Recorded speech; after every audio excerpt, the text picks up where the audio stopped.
All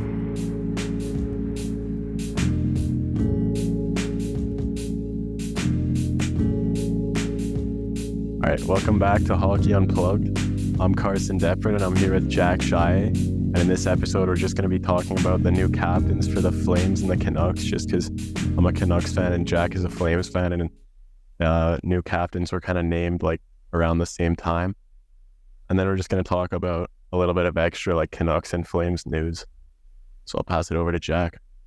Yeah, so I think for the regular season, at least, Carson and I were going to try to move the content of this podcast a little bit more over to Flames and Canucks news, just niche down a little bit. We'll still talk about some other teams, but we're just going to see how some of this stuff does with you guys and let us know. We're going to niche down a bit. And yeah, we just got some good news. The captains were announced. The Canucks one was announced maybe like 2 weeks ago now. What was that? Yeah, something like that, like 2 weeks-ish, yeah. So we've been waiting to do this episode for a while, and then finally on Wednesday, the Flames announced their captain, so we'll talk a little bit about this. All right.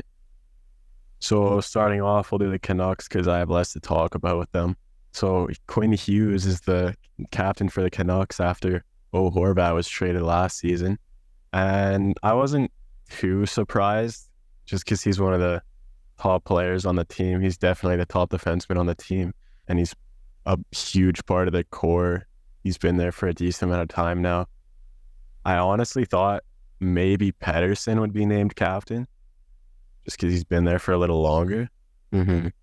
But you never know like what's happening in the locker room and stuff. Maybe Hughes is just kind of a better leader. And yeah, I think with that, like with first of all, just like with the Canucks captaincy, there's only really two players I could go to in my opinion. Like it kind of was between Hughes and Pettersson, but yeah, I think just because of Pettersson's contractual status, like he expires after this year, and I'm not saying he's going to leave or anything, but the like future is somewhat uncertain, and Hughes is locked up for, do you know his contract off the top of your head? I know it's like multi-year though. Off the top of my head, I don't know it, but it's not a ton of time, but it's a decent amount more than Pettersson for sure. But yeah, like he's still like locked up for at least a few more seasons, and yeah, I think it also kind of shuts down some of the rumors of him going to the Devils. Yeah. I don't know if you've heard like a lot of it with like since both his brothers are there, so you know he's been gonna be here for quite a while, and I think he's a pretty good fit. He's like quieter guy for sure, but sometimes those quiet leaders are a little bit better. Yeah, I definitely do not want to see Quinn Hughes on the Devils. I'd like to see him staying with the Canucks, but yeah, with Pettersson, it is pretty uncertain. Like a lot of guys like Elliot Friedman and stuff were saying Pettersson's like re-signing depends like hugely on this season, depending on how well they do. But then there were some guys saying like, don't even worry about it. He's going to re-sign. Like, I don't really know. Yeah. Giving me a little bit of Lindholm vibes. That's like the same thing with Lindholm, like wants to see how this season goes, but I don't know, like I'm not trying to put any fear in Canucks fans, but this does remind me a little bit of like Gaudreau and Tkachuk. Yeah. Like I'm not saying he's going to leave for sure, but I don't know. We'll have to see. Like I think he likes it. Yeah. I think he likes the team for sure, but if he actually wants to win a cup in the next 5 years, I don't think he's going to want to stay with the Canucks. The thing too, I don't think he needs to rush. No, I think definitely he's still young. He's 24, I think. Yeah. 24, 25. So he still has like 6 years at least left in his kind of prime, I guess. Like he's probably getting to his peak right now, but yeah, I think I saw some rumors of like, could he be a good fit on like Vegas or something, like a 1-2 punch of like Eichel and Pettersson down the middle would be kind of nasty, but I don't know. But yeah, like I was saying, he is still like pretty young, and even if the Canucks wanted to like retool or something, like it still works for him. Like it's not like he's like 30 years old. Like he could still like fit the timeline pretty well. Yeah, I think he's fine to stay for a retool, and the same thing with Quinn Hughes. He's fine to stay for a like retool. And I do remember hearing they like most of the core doesn't want to be there for a rebuild. Yeah. So if the Canucks did decide they wanted to rebuild, honestly, they'd probably have to trade Pedersen this season. Yeah. And so they're going to have to make that decision this season, right? They're going to have to decide if they want to rebuild or if they want to stick with what they have now and just see how it works for them in the next like couple seasons. But Yeah, for sure. We've talked about this too because we had that Pedersen episode, but even if they did want to trade him, they'd get a haul. So yeah, it's kind of a win-win either side. so starting off the Canucks preseason, was it their first game of the preseason? I missed any before that. If It was, yeah, that okay. was the first. Yeah, so obviously starting with the Flames in Calgary. It was a tough loss for the Canucks, 10-0, but we were running an AHL roster, right? I love that game. I was honestly, I didn't really care about it too much. I still don't, just because it's preseason. We were running our AHL roster. I'm not too worried. Mhm. But like after, it was kind of the Flames fans were getting to me a little bit. I'm not gonna lie. It's like Bro could not handle the fans at all.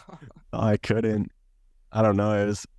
It was fine, and then I started seeing all the TikToks and stuff, and it was kind of just confusing me a little bit. I was thinking, no way, Flames fans are this happy over a 10-0 preseason win against an AHL team running like, I don't know, what would you say it was, like 60% of their NHL roster, or like, Yeah, probably about 60. yeah, Like, I think I could kind of tell you're getting a little bit rattled that night. Because when we went home, you're like sending me all these TikToks. You're like, bro, like this Flame fan, like this guy thinks that win was so sick.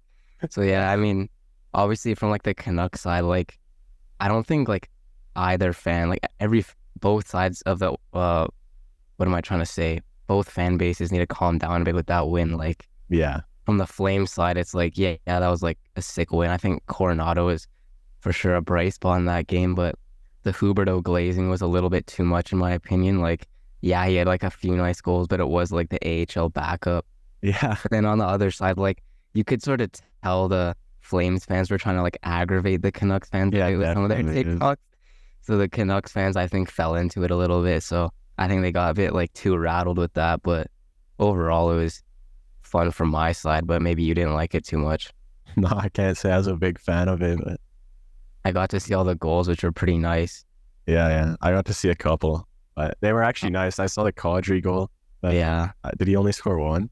yeah, he did. Yeah, I saw that one. I didn't get to see. I think that's the only one I saw actually. But I can't lie. When I was in the section, I was like thinking like, okay, Coronado's got to get a hat trick here. And then they're on the power play. And dude, when he scored the goal, I actually sellied, bro.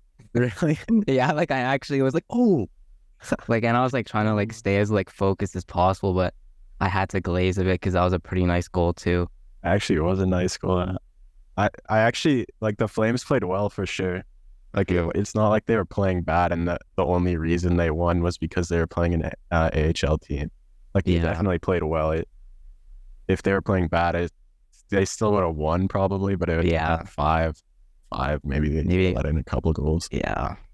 Okay, well, that's pretty much it from Canucks news. I think there's not much else going on right now with the Canucks, but the Flames have had some good news and some bad news recently. So I just want to start off with mentioning Chris Snow, who is the assistant GM since 2014. He's been with the organization since 2011, and he's been battling ALS the past 5 years.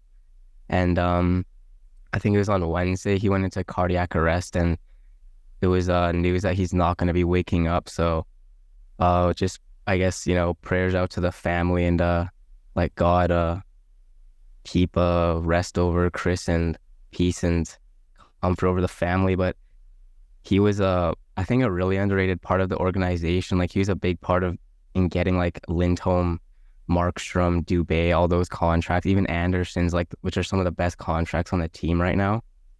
So I think he kind of flew under the radar a bit, and he was really loved in the organization. Even like through his time battling with ALS, he had the option obviously to step down, but he kept working for the organization. So, thanks Chris for all you did for the organization. And yeah, that's pretty much all I have for Chris there. Yeah, I can't say I know a ton about him just because I don't follow the Flames management and stuff. Really, I'm not. I'll just follow Yeah. kind of the outside part of the Flames, but it's definitely sad to see. Yeah, for But sure. it's pretty inspiring actually that he stayed working until he like physically couldn't anymore, right? Yeah. It's Yeah, I definitely, think he was a good battler for sure. But yeah, you can see he liked what he did and enjoyed being with the Flames for sure. yeah, obviously it's like a little bit like harder for us to talk about him too because we don't like know him personally. So, Yeah.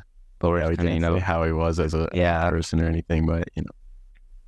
Okay, but kind of moving on to like some more upbeat news or however you want to take it, I guess. Michael Backlund is the 22nd captain of the Calgary Flames. And at first I was very rattled with this news. I think I was pretty fired up when I was texting Carson about it. I wasn't too happy at first, but I think letting it marinate a bit, kind of thought about it a little bit. I can for sure accept him as a captain. I think the thing too that really rattled me was going back. He was announced the captain, was it Wednesday? I So think so, yeah. Tuesday, Elliot Friedman dropped a tweet saying we offered him like a 5.5 by 3, which would have been a raise, and he's already like 24 because right now he's making like 5.3. Yeah. So I was like, no way we're giving Buddy a raise when he's like 35 years old. So that was something I was worried about. But then coming out, it's only, what is it? It's 4.55. Oh no, that's Anderson's contract, my bad. So the Flames, they extended Backlund on Wednesday and signed him to 4.5 AAV for the next or I guess after this season, it'll be 2 seasons. So like 3 seasons combined left of Backlund for sure. So yeah, his contract kicks in next year, and that's pretty good value, I think. He's obviously a bit older, but he had a career year last year. So I'm fine with it. Like I wanted to trade Backlund for quite a while, but I think letting it sit for a bit, he's been a Flame for his entire life. And like I think it kind of goes to show like some of the younger guys too, like Coronado, like Pelletier, like you can make a career here and you can be like a lifelong Flame, and we're not just gonna like flip you when you're at the end of your deal or at the Yeah. end of your, sort of time in the NHL. Yeah. I honestly kind of expected Backlund to get it Mm-hmm. just because he's such a veteran player and he's been on the floor. Like he's a veteran player for the Flames specifically Yeah. because he has been a Flame his whole career, right? So I I don't know. Who did you think was going to get it originally? Well, I kind of thought because there's a lot of rumors with Rasmus Anderson, and this is like going back before Backlund got his extension. Like you weren't going to give him the C without an extension. Yeah. So I like the idea of Anderson quite a bit, especially just because he was younger, and I thought we were maybe going to deal Backlund, but Another thing with Backlund is he does so much outside, like off the ice, right? And mhm. just like for the community, I guess. Like I can definitely see why they chose him, and I think he'll be a pretty good captain, honestly. Like you don't have Yeah. to be the greatest player to be Hmm. a great captain, right?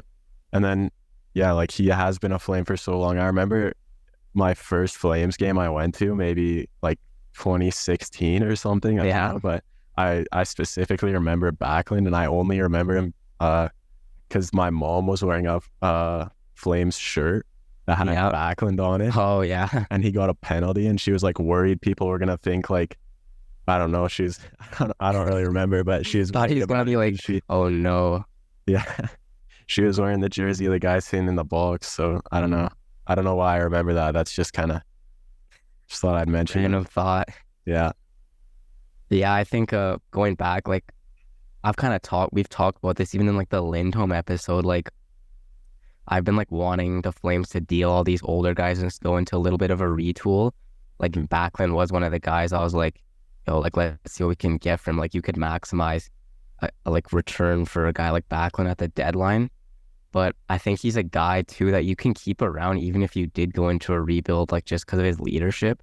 Yeah. Like he's a guy you can keep around if you're a contender. He could be your third line center, shutdown guy, or even in a rebuild, he could be like a really good leader to like build up the younger guys. I mean, I don't think the Flames are gonna rebuild, but I'm just saying, he fits like whatever timeline you're going with. So, and the guys in the room too say he is the captain. And like, I'm obviously like not on the team, so I can't like say like who would be the best captain for sure. But the team seems happy about it.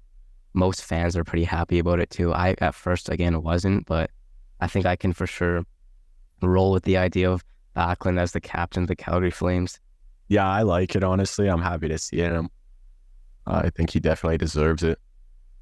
For sure. I think one more thing I want to throw out there is people are saying like, oh, okay, because everyone kind of thought Anderson was going to be the captain, and then now that obviously Backlund is the captain, people are like, okay, well, Anderson's the next captain, but what about a guy like Pelletier? Like, I know right now Pelletier is only like 22 years old, but in 3 years he's going to be like 25, and this guy, he shows so much like great character. Like, he's such like a big boost to the team, and I already think he's like the heart and soul of the team, especially after Kachuk's gone. Like last year, all the emotion he shows, and seems like a really good team guy. And I don't know if you remember, but in the 2021 World Juniors, that was the year where Canada lost to the US in the gold game, like with Zegras and all those guys. Do you remember that? Mm-hmm. I remember when we lost in the gold game, you know, like all the like Dylan Cousins, Bowen Byram, all those Canadian guys, you know, they're pretty upset. They're like crying, and Pelch was like going around and giving all the guys hugs. So I think he's a good leader. I think he was a good leader on the Wranglers. I think he was a good leader in junior hockey, and I don't see why he couldn't do that with the Flames. Yeah, that's definitely something to think about. Like, obviously, he's still pretty young, right? Mm-hmm. But Backlund, how long is his contract right now? 3 years? Well, yeah, he has 1 year left on this deal, and then he signed a 2 year extension. So we have him for the next 3 years. Yeah. So after that, like, how old is he actually? Backlund right now, he's 34, so he's gonna be like, Yeah. So he's retired after his contract is done, right? Unless he's like a Jaeger type of guy where he's playing like 50. But yeah, so most likely he's retired after that, and then Pelletier is 25 at the end of that. Yeah. So that's kind of, he's gonna be in his prime, and if he's a good leader, that honestly, I could definitely see that. Like, Yeah. I didn't really think about that, but yeah, it's definitely something to. I already said that, something to think about for sure. But Yeah.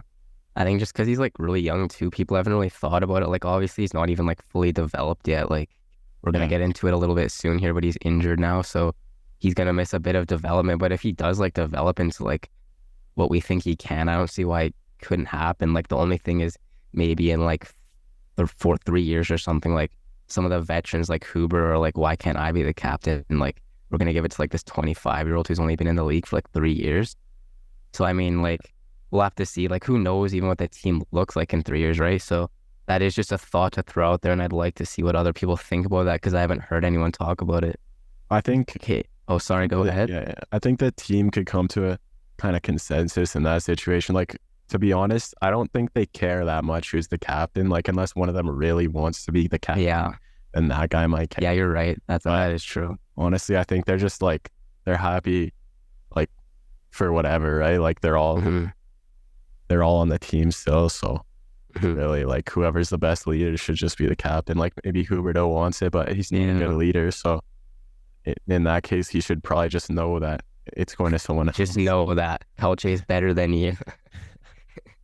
Okay, well, moving on. Unfortunately, some like pretty bad news again, but on the game, what was it? I think it was Monday. The game in Calgary, Seattle versus the Flames in the Saddle Dome.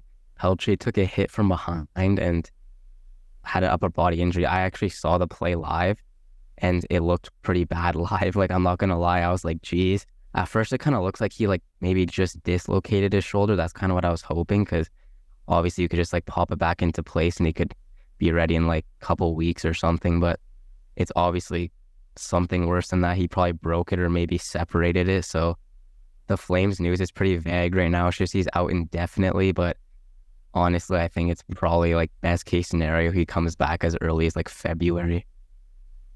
Yeah, it's kind of unfortunate actually. I was excited to see him play. Not that I'd be watching the Flames a ton, but you know, like, he was just a young guy who's good at hockey, so yeah, for sure, it would have been fun to watch him. But hopefully he can come back. I saw some people saying January, maybe, actually. Yeah, hopefully that would be good. Like, he could have a like crazy recovery and be back earlier, but that, yeah, you never know. Because remember, you like broke your shoulder or something, right? Yeah, I did. I got slew-footed and broke my shoulder, and then I was out for the rest of the season. But yeah, but didn't it kind of recover like pretty soon after the season ended? Like, we thought you were gonna be for like a few months or something, and it was only like a month. Yeah, it was kind of unfortunate timing, just because I did recover like pretty quickly, but yeah, it was like I couldn't play the rest of the season. It was Yeah, he was already like playoffs at that point. So Yeah, it's unfortunate for sure, but yeah, I recovered like pretty fast, but it wasn't that bad for me. It was just yeah, that's true. kind of a crack. Yeah, Oh, it was all the way through, but yeah, but anyway, going back to Pelt, I think it just does suck too because he's like a younger guy, and I think he was going to be a regular obviously this year, and I think if it was like a veteran, like I don't know, like throw out a name like Tanev or something, like he's already like a bona fide NHLer, but a guy like Pelletier, like he's kind of missing a year of his development now, and I don't know like how much that'll hurt him, but I think he was gonna like, have like a really good development year. And I think a lot of people were excited to see him, and it kind of just sucks. It's a bit of a setback for him, but hopefully, he can get back sooner rather than later. And we hope for a speedy recovery for Pelche. yeah, definitely. It'd be so sad, honestly, to see that like ruin his career Yeah. if like he just couldn't develop properly after that. I don't know, especially considering it's like a preseason injury on a kind of dirty play. Yeah. Like he couldn't have done anything really. Like, Yeah, I know. It does suck, but I guess all you can do is hope he gets better from that. yeah. Okay, well then kind of something else you can talk about with this is just a short segment is since Pelche is now out, like what young guy like steps in? Like I think I have a few guys in mind, like Connor Zary, I think's really intriguing to me. He's had a pretty good preseason. He had a pretty good one last year. He was a first rounder in 2020. So he's like a year younger than Pelche. I think he could slot in pretty nicely on a wing in the bottom six. I think a guy like Ruzicka and like Dewar, I've seen a lot of people say that too, but I think they would have been regulars in the lineup even if Pelche was healthy. So I don't really think like they were going to like take Pelche's spot. I think they already had a spot on the team. And I do think this sort of solidifies Coronado's spot on the team a little bit more too. I think I think now that Pelche is out, he's for sure going to be in because he was already probably going to be in when Pelche was healthy. But yeah. Yeah. Honestly, I can't really give any like ideas of my own here because I just Yeah. don't know enough about the Flames prospect pool and AHL team and just all of that stuff. But I don't know. It's kind of hard to say, right? Because I don't think anyone is really going to be as good as Pelletier could have been. Yeah, no, for sure not. But hopefully you guys can get someone that's good enough, right? Like, Yeah, just to give kind like of another fill guy a in that chance, spot for right? now. And you never know, right? That whoever fills it in could end up like developing like super well and Yeah, becoming never really know. good, and they could just kind of gain a regular spot in the roster. So For sure.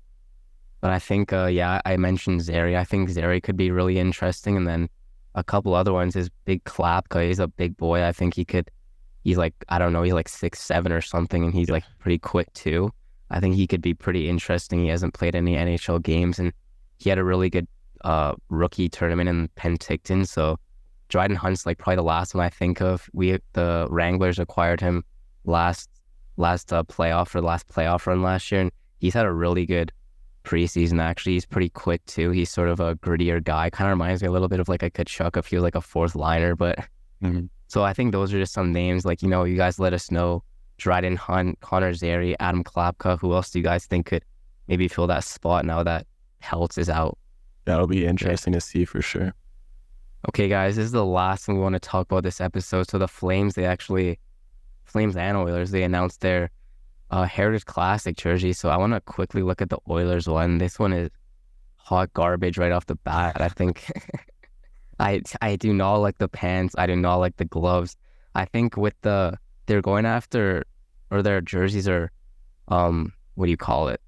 They base them after, it says here, the Edmonton Mercury's. They're like they won Olympic gold or something in the 50s. So I think like based off what they're basing off, it is like good. Like they did a good job, but I just don't like the jersey really. I don't mind the actual jersey. I'm not a huge fan of the logo.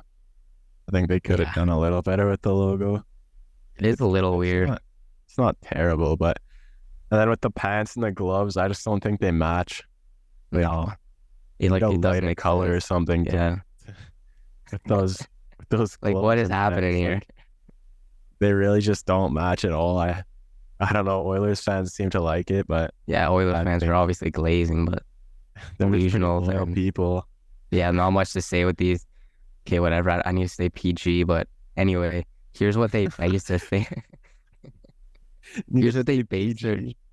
Okay, so this is what they base their jerseys off of. So this is the Edmonton Mercury. So they actually did a pretty good job based off like the jersey. Like it does look pretty similar, but I not much. actually like those ones. I don't know how they messed up these Yeah. ones so They bad. kind of remind me of the Leaf jerseys a bit, but they obviously like switched out that Leaf for like the oil drop Yeah, there.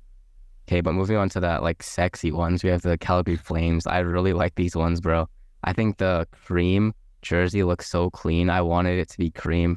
The red looks yeah. thick. I think just two colors looks like really heritage, which is obviously what they were trying to go after. The jersey's based after the Calgary Stampeders, not the football team, but it was actually a hockey team. It says there in the 1950s to 60s.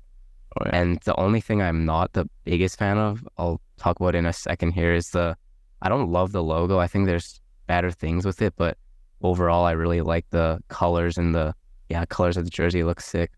I really like it as well. It's kind of a more common winter classic jersey, I guess, Mhm. just with the color scheme. A lot of the winter classic jerseys have that like cream color, which is another thing the Oilers don't have. Yeah. They just did brown that matches Connor McDavid's neck beard. Yeah, I like the red. I like the cream. The same thing with me for the logo. It's not my favorite. They could have done something. I don't think the having it say Calgary Flames was 100% necessary. They probably could have Yeah. had a logo or something there. Mhm. Like I'm not gonna glaze them as hard as you are, just because like I'm not a Flames fan. I just don't think I actually really like the socks though.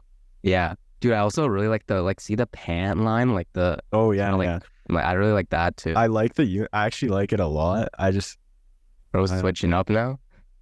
the rest of the uniform is good. I'm just still not Yeah. the logo on the jersey just kind of takes it down a little bit for me. I Yeah, think they for could have done sure. better with that. Yeah, it'll definitely be a fun game to watch, I think, and the one of the jerseys is good at least. Yeah. So I wanted to show you this now. So this is obviously the Calgary Stampeders. See those like the one that says Stampeders and then the one Oh with the yeah, hat on it? That's what they base their jerseys off of. So what I would have really liked is we should have taken like put the like cowboy hat on the jersey and make it like a flaming like cowboy hat. they That would could have have been a done something sick like that. logo. Or I saw this other one. It was about a year ago and it was pretty much like the exact same like jersey concept. Like it was this, Hmm. except it had a cowboy boot with a Oh wait, skate on the bottom and it said like Calgary Flames. yeah, I don't have a photo of it, but wouldn't that have looked like way cooler? Just have like a different logo, like make it a bit different. yeah, and then they could have just put the C on the shoulders or something. Yeah, literally. Something like that. Or like the Like just cowboy keep. hat. It would have been cool. Yeah, they could have done a lot more with the logo for sure, but the rest of the uniform is pretty nice. Yeah, it's all like I'm gonna glaze, but yeah, so All right. okay, so I think that's pretty much all we got for Flames and Canucks and news now. Let us know how you guys like this and you got anything else to say. I think that's it. We'll definitely have to talk a little more about the Canucks in another episode, Yeah. just because I didn't have much to say today. But For sure, but yeah, guys, so that's pretty much it from us. Let us know if you sort of like this type of news stuff, and we had a lot of fun here. And be sure to comment and let us know, even on the YouTube video and down on the Spotify, what you like, what are your thoughts on the jerseys, how much you love the Oilers neckbeard, McDavid neckbeard colored pants and gloves. And yeah, guys, just thanks for tuning in, and we'll see you guys next week. Take care.